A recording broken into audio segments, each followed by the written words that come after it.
Welcome back to this week's edition of the BRSN Insider.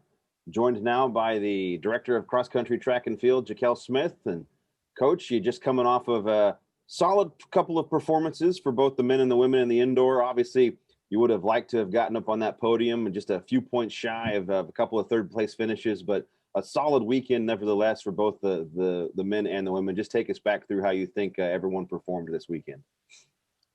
We were very proud of our team went out and competed. One thing we talked about all year long is give us all your effort, whether we at a regular meet or the championship meet or even at practice. And they gave us all the effort. The energy was there. I mean, kids were bouncing around to events, making sure they were, cheering for everyone. So the atmosphere was great.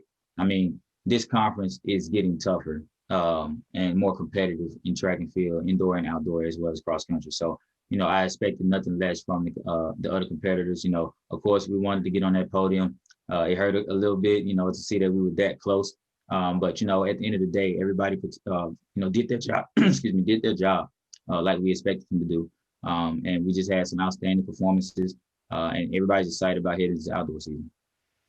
Well, and obviously this year is different because of COVID mitigation and protocols. There's not the opportunity to automatically qualify or provisionally qualify like in years past.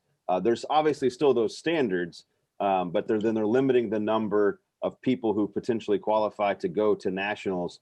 So just talk us through that a little bit and kind of explain to people, how that qualification process went this year versus how it looked in years past. Well, the committee had to make a decision. But, we didn't have a facility for a long time because South Dakota State backed out on us this year because of COVID. So as they were looking for a facility, they found one in Mount Maury, and South Dakota has their particular amount of people they can put in a building. So the only way that they could keep their capacity level down is to do the top 16 instead of the standards. Now that's basically saying everybody, you got to try to hit the A standard in the regular year. So that's what we discussed is like, hey, it's not going to be an easy task this year. We was, of course, able to get some, in that top 16 range, but, it was tough. If we go back to the standard side of it, we probably have way more in nationals right now than, you would expect. But it was just one of those years where we had to, dog eat dog. So, I mean, top 16, hey, if you get there, great. If you don't, then nobody's going to be upset if you didn't get there or disappointed in the fact that you didn't get there. So, everybody was just, pleased the fact that we were able to compete.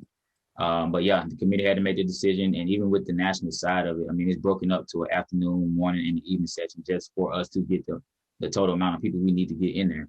It's a little different, so it's going to be a huge adjustment for everybody. So yeah.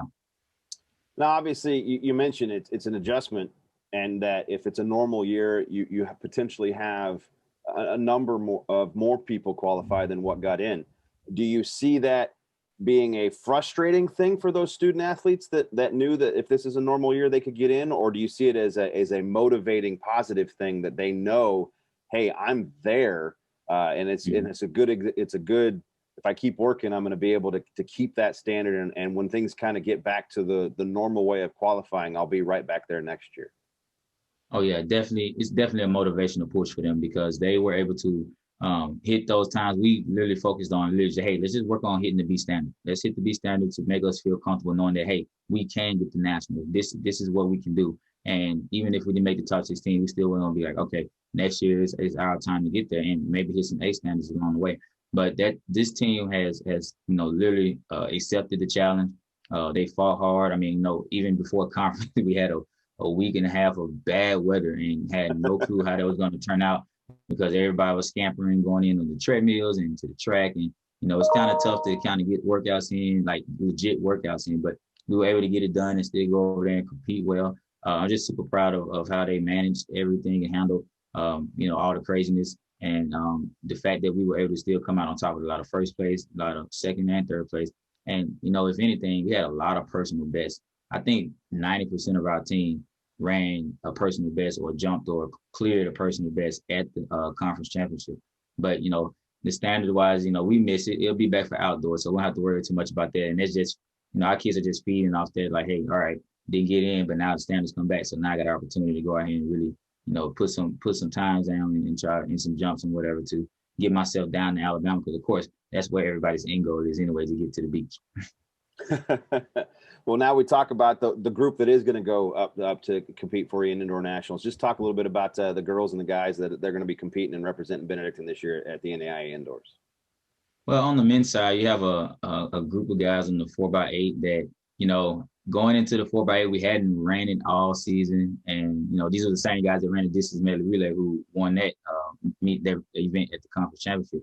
But had no clue. We made a last minute change and put Colin Donovan on the 4x8. And I mean, it was just amazing to see them run that time. I mean, that was only a couple of seconds off the school record. So, the guys were, pretty pumped up about that, and they're even more excited about what they can do at national. I mean, I really think our chances on the men's side are really great for them coming out as All-Americans.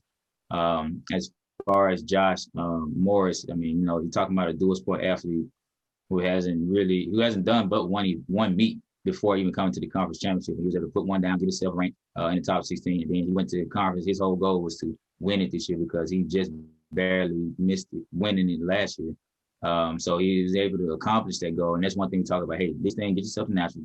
Not really worried about a huge jump, and he still goes out there and hits a personal best. And I'm like, hey, we don't know what's going to happen next week when he jumps out there at national with some competition that's going to motivate him. Because one thing about Josh, he feeds off competition and energy. So, though no fans will be there, but we'll be there pushing them in, getting them hyped up for that jump. The women, I mean, you look at Caroline Cobo. I mean, you're talking about one special talent right there. Sophomore, and just a range from maybe the 400 to the 5,000 if we wanted to take it there.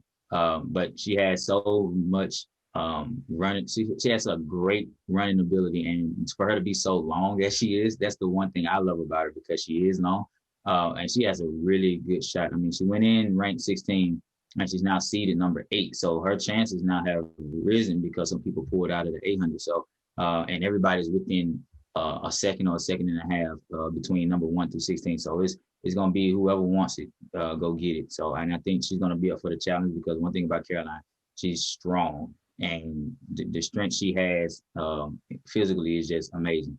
Mentally, she's going to be, pushed by her teammates. She loves being around her group, and with them being right there to, cheer her on, I think that's what's going to make her, get over the hump and get on that podium at national. The 4x8, she's also on that. That group is just, something interesting, because Claire Smith, she's a senior, has never even thought about, making the trip to nationals in anything. And now she's, going on the 4x8. And even in April, we still got cross country nationals coming. She's on that team of 7 that's going to be traveling there. So, that her motivation has changed. I mean, I think her transition to Colorado over the off season kind of gave her that altitude training that she needed. And it's really shown that her speed, her work ethic has truly changed in the past couple of months. And I'm super proud to see her get an opportunity to run at nationals. And the rest of that crew, I love my freshman Lexi Katz. She's a new one that came to us in January from Fort Hays State, and she has already bought in, fit in with the team. But she's going to be something dangerous in a couple of years, and I got a good feeling about her. Claire Zabernicki has, freshman year she went to nationals. She's the only one on this 4x8 that has experience at the national level. But she had some injuries last year and was able to get herself back. We really worked on getting her back strong, because we knew we was going to need her in that 800 range. And I'm just super elated that she's back in full effect for us. So, and then, you have Mel Cozy, of course, and Isabella Guerrero, who ran that 4x8 team last year, and they are going in as alternates. So, in case, we'll see how it goes when we get there, what if we need to make a change or not. But when you got 6 bodies and still got 2 more at home that, you can put a 4x8 team together, I mean, it's something special. I mean, our distance group has been amazing to watch this year. Well, before we transition to talking about a special event you've got coming up, you alluded to it. You're going to have indoor nationals coming up, and then because of the craziness of just how things have gone with COVID and competitions, as teams should be kind of gearing up for the middle run of outdoor, you're going to have some step away and go compete on the national stage for cross country. Just talk about how, obviously training for running is training for running. I mean, if we're being honest about things, but there's a different mentality, I'm guessing, from competing on the track in a distance event versus competing on a cross country course like they'll have to do coming up in April. So just talk about what that's been like and the balance of trying to keep them competitive in the indoor, trying to get them ready for the outdoor, but then also knowing that you've got to also kind of keep a little bit left in the tank in order to get them to compete for a conference or a national championship in the cross country nationals that'll come up here later this semester. Well, we go back to November when we won the conference title, and literally immediately we was like, wait, we have 3 national championships to prepare for: outdoors, indoors, and nationals in the spring, and cross country in the spring. And it was like the girls were a little nervous and shocked, like, Coach, how are we going to handle that? We didn't even, I honestly, as a coach, didn't even think about cross doing indoor season. I just kind of faded away from it a little bit just so we can get through the indoor season. And plus, we had a long break before returning in the spring. So the girls was actually able to get some rest, do some good training. They came back pretty strong. But this is going to be one interesting semester with this going on. I mean, you have a lot of teams that are actually running cross meets on Friday, track on Saturday right now doing indoor season, vice versa. I just decided to, keep them well rested.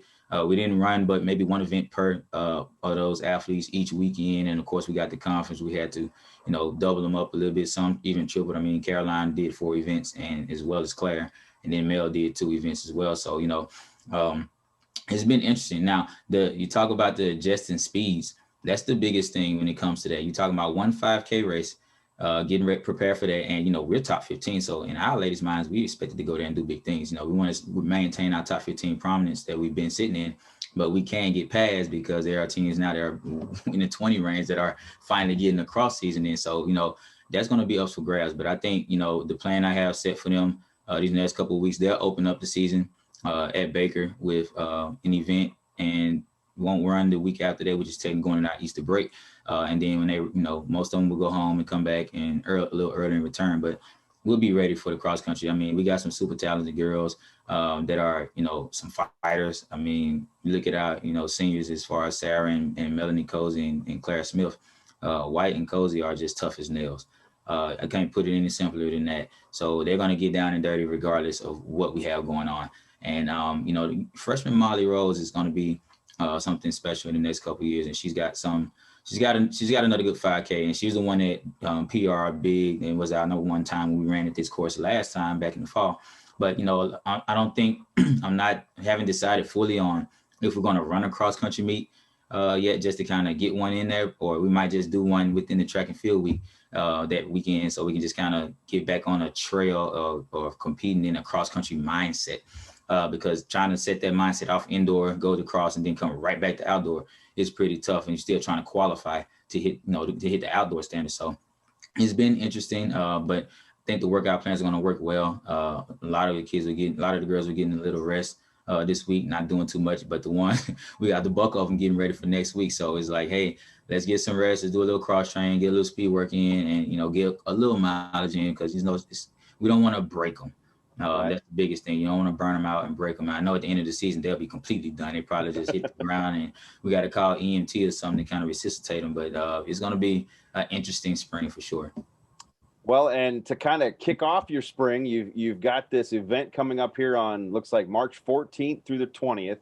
It's your first ever track and field week. So just kind of take us through what's going to happen and what the idea behind the concept of the track and field week is, and what everybody can do to be involved.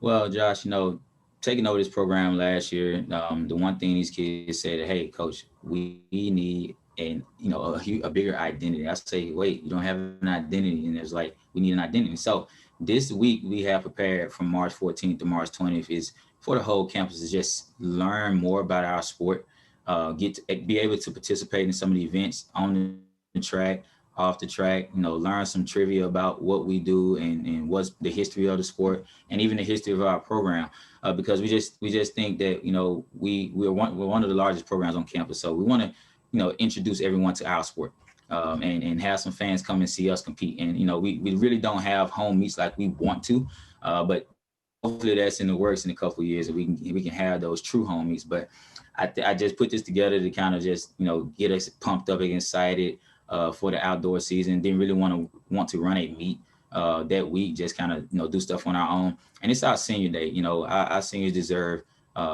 tons of recognition, because this senior class has done some special things in this program, and I truly want to recognize them and give them the opportunity to run at home for a track meet before they get out of here, even though it's between us. And we had a meeting the other night, and we split the teams up in black and red, and oh my gosh, it's going to be one interesting meet that weekend. I mean, we got some different type races we're going to run outside of that. Hopefully the faculty and staff and the student body, will participate, because we would love for them to participate. So, it's going to be some interesting stuff. I think one of my favorite events that we're hosting that week is the baton bowling. And, baton bowling is going to be one interesting thing. We're going to line the batons up with pins and roll them with using the indoor shot puts, and that's going to be your bowling ball. So, and we're going to actually score it as an actual bowling match for one event. So as many teams want to join, anybody can join anything. The guest coin challenge is going to be kind of like a fundraiser for us. But the kids have been collecting coins and putting them in these bottles that we've had, and we're going to give that to a charity. So we'll have everything: community service, fundraising, fun, excitement, trivia, and of course we kick off with the mass. Now, the one thing that we're going to try to film the whole thing on is that opening ceremony, where we're going to run through Atchison and meet all the way back up to the track with a baton. We're just going to have everybody get an opportunity to pass a baton that they never on our team have never passed a baton before. And that's going to be like the one big significant thing that I want to open the week up with. Of course, on top of mass, that'll be that morning as well to kind of kick things off. So, we just want to give ourselves an even greater identity. That's like, hey, track and field, we're here too. So that's kind of why I came up with that. Hopefully we can keep it for every year. Well, we'll get information posted on that here shortly, and that'll hopefully allow people to kind of catch a little bit more of a glimpse as to what you guys go through day in and day out. But Coach, thanks a lot for taking the time today. Good luck at Nationals, and good luck to you and the squad to stay healthy and well as you move transitioning to probably the craziest spring that you'll ever have gone through. But good luck and Godspeed to you and the guys and the gals as you represent Benedictine this coming up soon in Nationals. Most definitely. Thank you, Josh.